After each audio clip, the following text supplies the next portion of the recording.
السلام علیکم ناظرین کرام، آج 15 اگست یوم آزادی کا دن ہے اور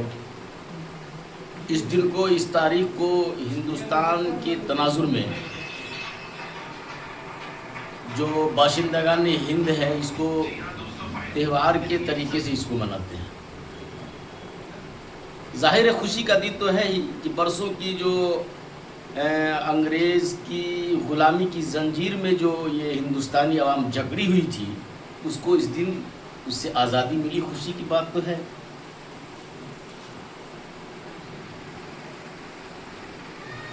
اس لیے کہ اس غلامی کی زنجیر سے جکڑی ہوئی انسانیت آزاد ہوئی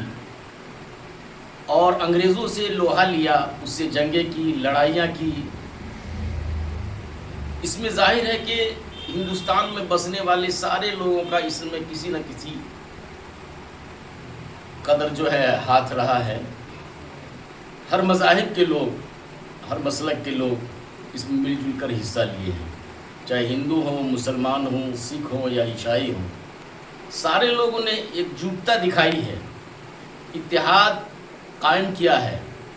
اور گاندھی جی کی قیادت میں کہا جائے، جیسا کہ لوگ کہتے ہیں، قیادت جس کی بھی ہو، اتحاد ہندوستانی مسلمانوں نے دکھایا ہے اور انگریز سے لوہا لیا ہے، تب جا کر انگریز کو ہندوستان چھوڑ کر جانا پڑا ہے۔ بہت سارے قتل عام ہوئے، بہت سارے علماء کرام اور ہندوستانی لوگ شہید ہوئے اس کے اندر۔ لیکن تاریخ کی اگر گہرائی سے مطالعہ کیا جائے تو سمجھ میں یہ آتا ہے کہ اس ہندوستان کی آزادی میں شہید ہونے والوں میں، کسی بھی مذہب کے ماننے والوں میں سب سے زیادہ مسلمان شہید ہوئے ہیں، خاص طور سے علماء کرام۔ اور انگریزوں نے علماء کرام کو نشانہ اس لیے بنایا تھا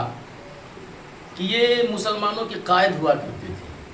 اور کسی بھی قوم کو پست کرنے کے لیے، کسی بھی قوم کو زیر کرنے کے لیے ضروری ہوتا ہے کہ اس کی قائدانہ صلاحیت کو ختم کر دی جائے۔ اسی لیے عام عوام کے بجائے علماء کرام کو سب و ستم کا نشانہ ان لوگوں انگریزوں نے خاص طور سے بنایا تھا۔ آج بھی میں نے ایک کتاب میں پڑھا کہ آج بھی دہلی کے جو انڈیا گیٹ ہے اس پر 95,000 کچھ شہیدوں کے نام رقم کیے ہوئے ہیں، اس میں 61,000 پلس مسلمان شہیدوں کے نام ہیں۔ اس کا مطلب یہ ہے کہ کم سے کم شہید ہونے والوں میں 60% مسلمان تھے۔ ویسے انگریزوں کے ہاتھ جو شہید ہوئے ان کی تعداد تو بہت زیادہ ہے، لگ بھگ 7 لاکھ پلس ہے، 7-7.5 لاکھ کے قریب ہے۔ لیکن میں انڈیا گیٹ پہ جن شہیدوں کا نام، جنہوں نے کارہائے نمایاں انجام دیے، خاص طور سے ان کے جو نام رقم کیے گئے ہیں، میں ان کی بات کر رہا ہوں کہ ان میں 60% مسلمان شہداء کے نام موجود ہیں، جو اس بات کی دلیل ہے کہ ہندوستان جو آزاد ہوا، ہندوستان کو آزادی ملی، اس میں مسلمانوں کا بہت بڑا کردار اور رول رہا ہے۔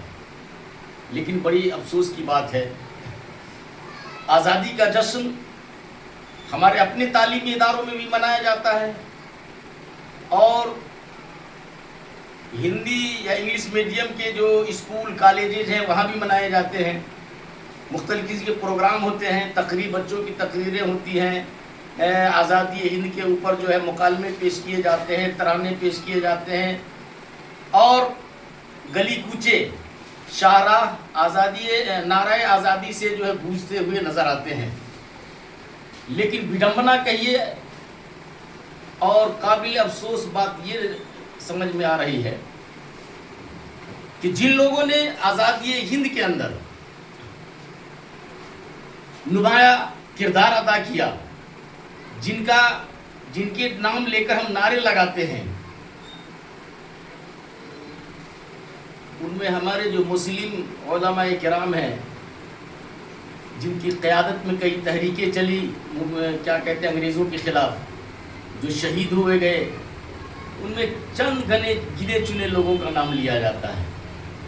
جیسے مولانا ابوالکلام آزاد ہوئے، اشفاق اللہ خان ہوئے، میر عبدالحمید ہوئے، اس طرح کے دو چند نام ہی نظر آتے ہیں،